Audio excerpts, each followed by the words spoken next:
supercar. With beauty and grace, fast as can be, watch it flying through the air. It travels in space or under the sea, and it can journey anywhere. Supercar, supercar. It travels on land or roams the skies, through the heavens' mighty range. It's Mercury band and everyone cries, it's the marvel of the age. Supercar, supercar, supercar!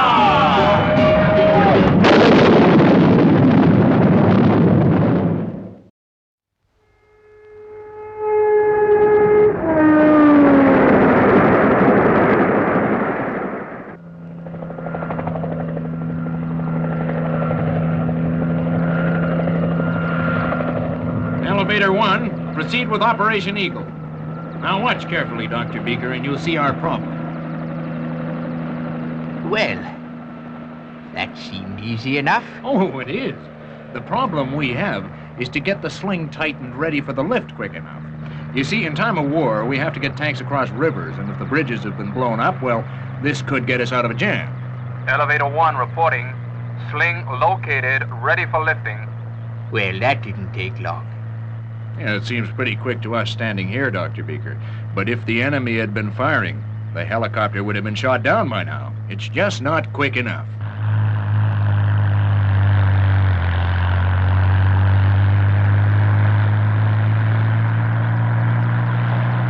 Elevator 1, changing to horizontal flight. Colonel Harris, look!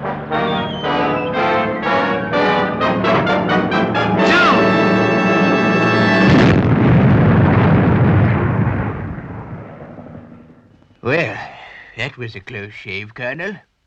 Like I was saying, Dr. Beaker, we may be on the wrong track altogether. Yes, I fear so, Colonel. A magnetic grab would be quicker in operation, and certainly more reliable. That is, of course, if we could produce a magnet powerful enough. Dr. Beaker sure got himself a pretty important assignment from the Army. Yes, Mike. Sending down all these tanks for him to play with. 6 of them, aren't there? Yeah, must be top secret, too, the way they're patrolling this place with jets.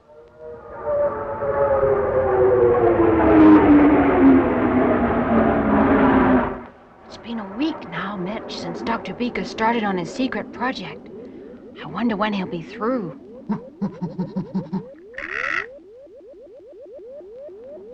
Satisfactory. Most satisfactory. Dr. Beaker? Dr. Beaker? Are you okay? Oh, don't worry, Jimmy. I'm all right. These things can't always be expected to work first time, you know. First test. Unsatisfactory.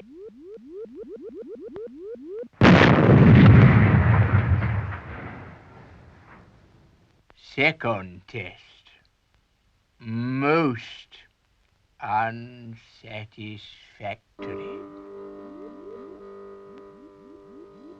Satisfactory. Most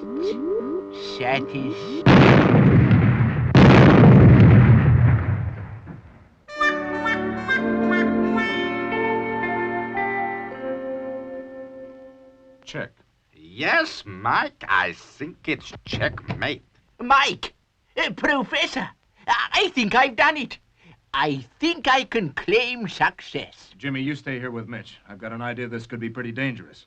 Stand by for another explosion, Mitch. If this is anything like the other test Dr. Beaker's carried out, you better plug your ears.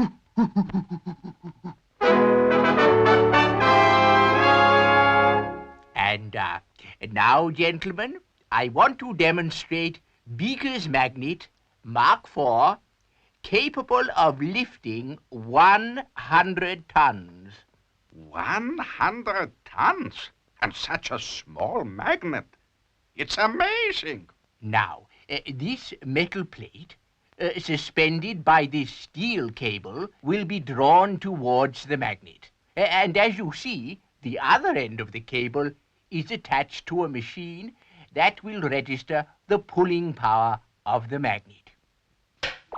Now, we'll build up the charge.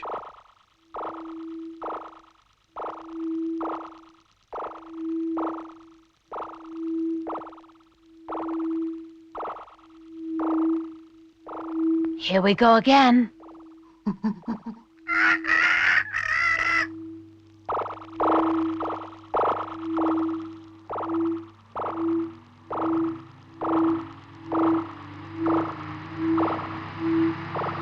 Right, we're ready. And now I will switch on the magnetic field.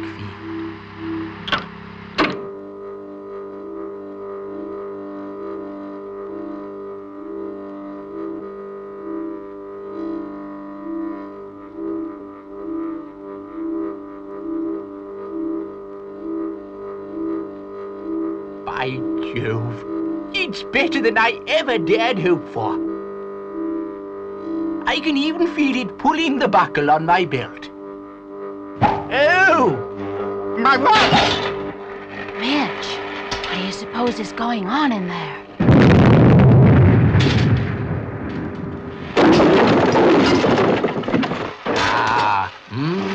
Satisfactory. Most satisfactory.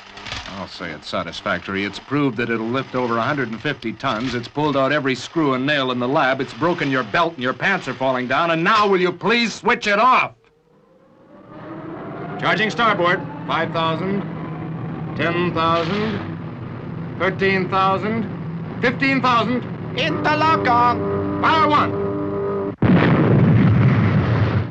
Mike will soon be airborne, Colonel, and then we will demonstrate with Supercar how the new magnetic grab works. Oh, you mean you fitted the magnetic attachment in Supercar?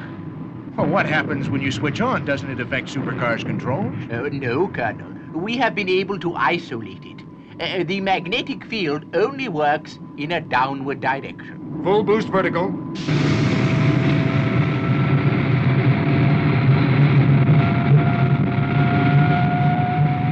And here he comes now, Colonel.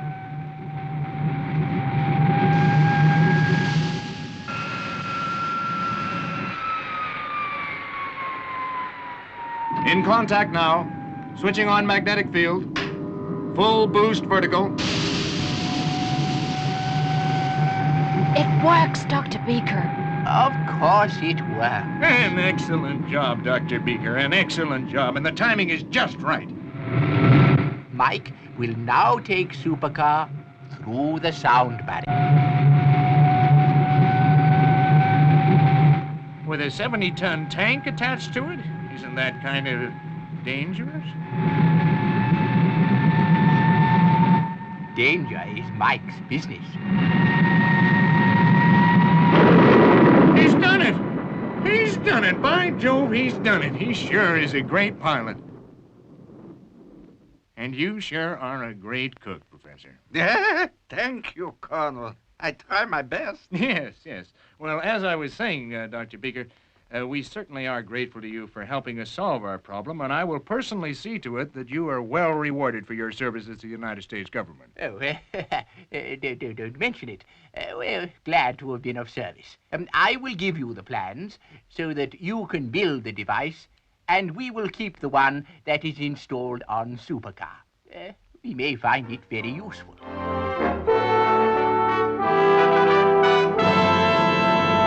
Gee, Dr. Beaker, you're famous now. Yes, it would appear that a number of people have heard of my invention. This letter is from an American company in England. What's it about, Dr. Beaker? Oh, a new project they are about to test. They have invited me along to launch it. You mean we're going to England? Well, you know how it is with Beaker, Jimmy. Any excuse to visit the old country. That sounds exciting, Dr. Beaker. When do we start?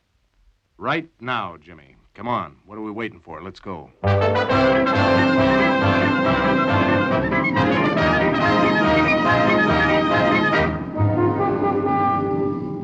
Now, Dr. Beaker, would you mind telling us what this project is that you're going to launch? Of course, Mike. An atomic engine has been fitted to a diesel train, and I have been invited to travel on the test run. Sounds very interesting, Dr. Beaker. Yes, very interesting. We should arrive in London in about an hour, I guess.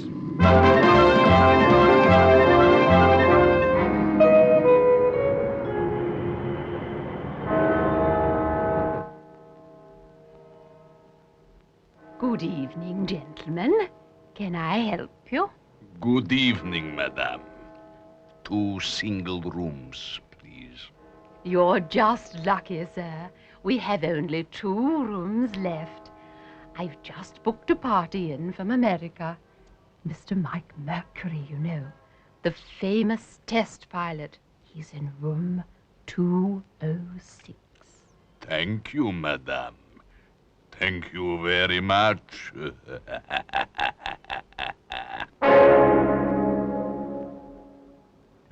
Now, listen, everyone.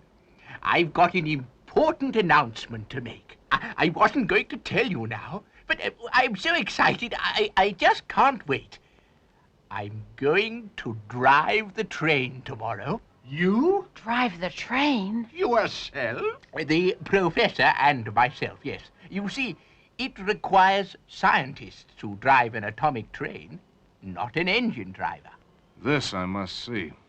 Say, Doc, where's the train standing at the moment? Well, I understand that it's on a railway siding at Thameside Station. Come, friend Zarin. We have work to do. Dirty work to do.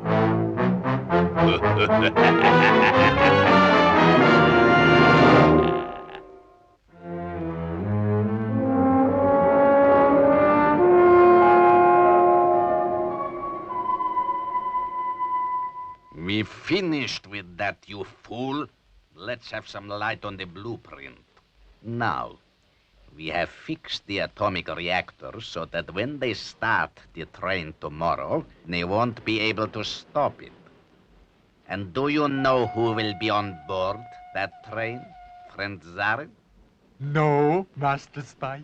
A very important person who has caused much trouble to the foreign government, who pays us so handsomely for our services. Now then, if we file away the top of the screws, they will not be able to undo them. And then they will be helpless to stop the train crashing into the station at the other end.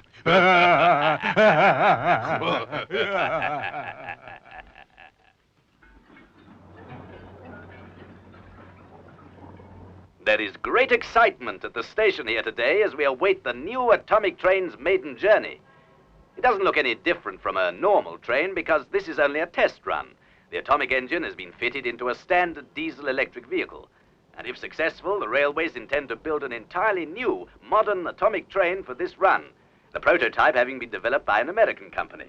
Gee, Mike, Now, the wish I time could is drive just that train. coming up to 10 o'clock. Guess they're about due to start off any moment now, aren't they? Yes, Jimmy, they're scheduled to leave at 10 o'clock. Certainly a great moment.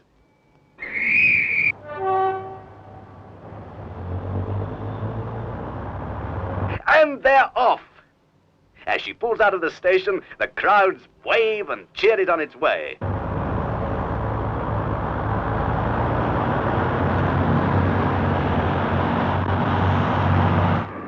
Oh, isn't this wonderful, Professor? I've always wanted to drive a train.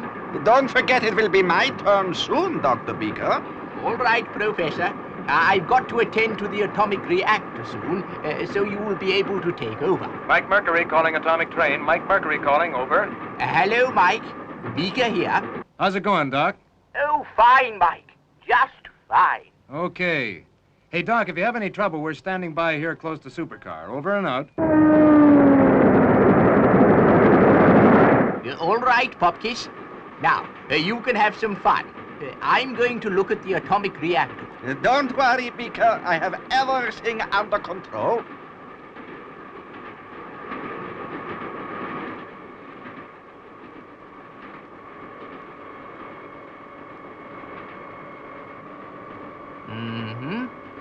Yes, satisfactory. Most satisfactory.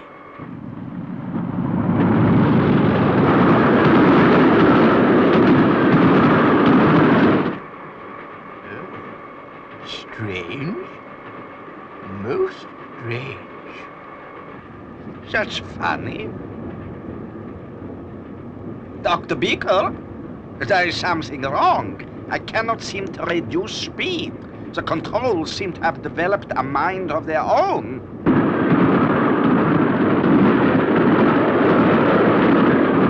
Beaker, do you hear me? I hear you, Professor. We have trouble, I'm afraid. Is the train gaining speed? Yes, Doctor, and I can't reduce it. Hold on, Professor. I'm going to remove the inspection cover to see what I can do. Hurry, Beaker. We are gaining speed rapidly now.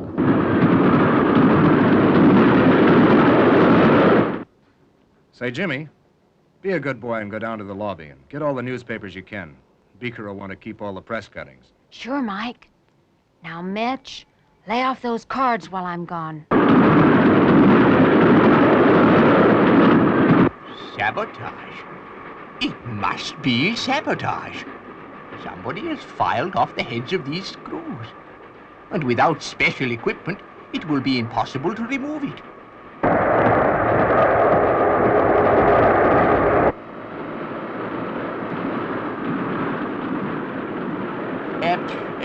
What is our speed, Professor? I just dread to think, Beaker.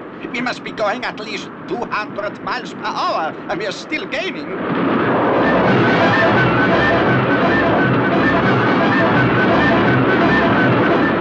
Professor, we must keep our heads. The reactor has been sabotaged, and there's nothing I can do to stop it. Oh, Mitch, look what you've done. I've got the papers, Mike. Say, I saw two men downstairs, and they looked just like Master Spy and Zarin. Master Spy and Zarin?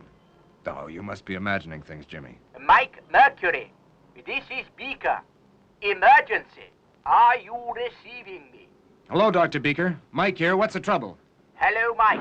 The atomic reactor driving the train has been sabotaged, and we are hurtling along, completely out of control. I estimate that we are traveling at 400 miles an hour, and we can't stop. Can you help us? I hear you, Doc. What's wrong with the reactor? I only wish I knew. If I did, I could do something about it. But whoever sabotaged the train has filed down the screws on the reactor cover, and I cannot examine it. Stand by, Dr. Beaker. I gotta think of the best thing to do. Roger. Standing by. Sabotage.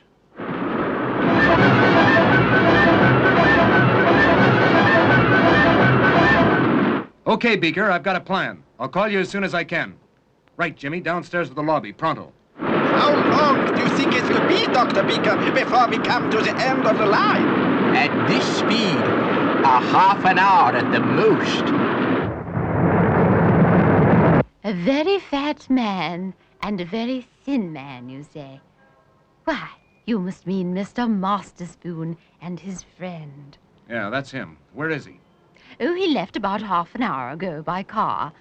Said something about Brighton, I believe. Yeah, that figures. Yeah, he's gone to Brighton to watch the train crash.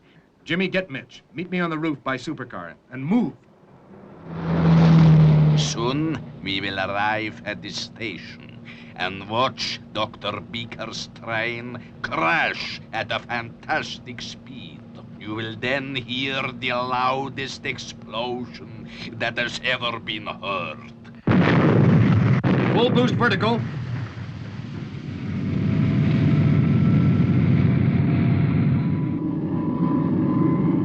Jimmy, I'm following the road that leads to Brighton. Watch out and tell me if you can see Master Spy's car. Sure thing, Mike. No sign of him yet, Mike. Keep looking, Jimmy. Supercar to Beaker, Supercar to Beaker. Hello, Mike. We wondered what had happened to you. Now listen, Professor, we're chasing Master Spy. He's your saboteur. We'll catch up with him any minute now, and then I'll make him talk. And you'll know what he's done to the reactor, man. Good, Mike. Only hurry. There's not much time. Do my ears deceive me, or can I hear that dreaded sound of Supercar? Mike, I can see him. I can see him, Mike. Good boy, Jimmy. Here we go. It is Supercar. Oh, it sounds as if they're going to land on top of us, Master Spy. They have landed on top of us.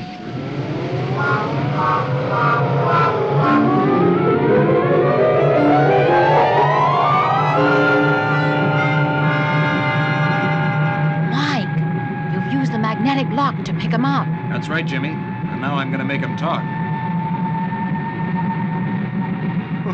What's happened, Master Spy? We're flying. What fiendish trick are they playing?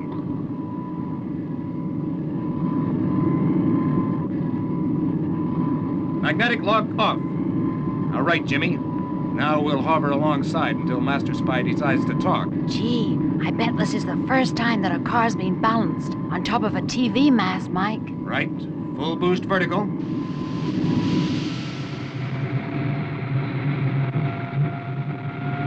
Now listen carefully, Master Spy. We know you've sabotaged the train, and you're going to stay right where you are until you tell us exactly what you did. Quick, Master Spy. Lean backwards. Oh, quick, Master Spy. Lean forward. Mr. Mercury, I give in. But I cannot help you. Nothing can stop that train now. Absolutely nothing. Please believe me. He's lying, Mike. He must be. No, Jimmy, I don't think so. I believe you, Master Spy. You're such a coward, I know you'd tell me the truth just to save your neck. I'll come back later and pick you up. Quickly, Master Spy. Lean forward. No, no. Lean backward, Master Spy. Supercar to Beaker. Master Spy's wrecked the reactor beyond repair. I'm coming up to try and stop the train with Supercar. I'll fire the retro rockets and hope the force will slow it down, with Supercar magnetically locked on the roof of the train. There's the track over there, Mike.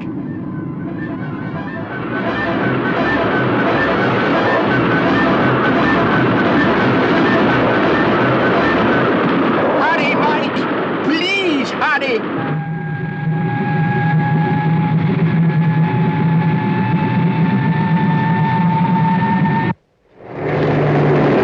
We are almost at the station.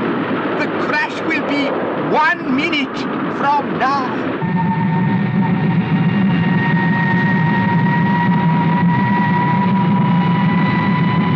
Oh, hurry, Mike! We're at the station approaches.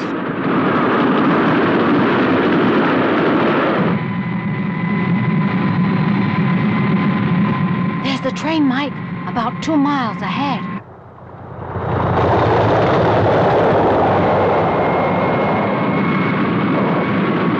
Beaker, I can hear Supercar's engines. Okay, Mike. We're right over the top. Right. Down we go.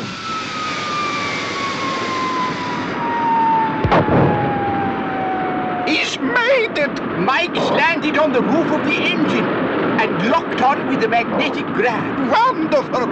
Now, if he fires his rockets, it should stop Supercar and the train. Firing retro rockets.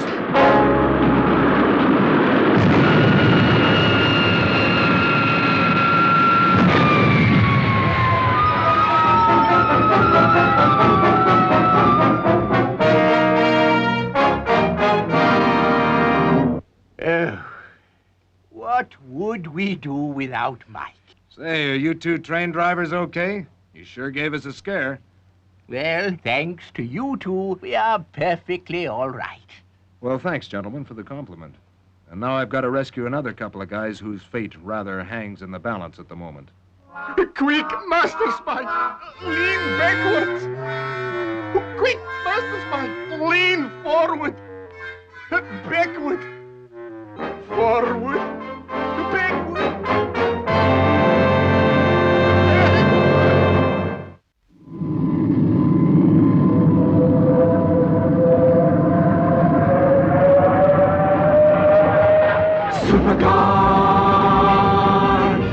Supercar, with beauty and grace, fast as can be, watch it flying through the air. It travels in space or under the sea, and it can journey anywhere. Supercar, Supercar, it travels on land or roams the skies, through the heavens' mighty range. It's Mercury Man, and everyone cries, it's the marvel of the age. Supercar.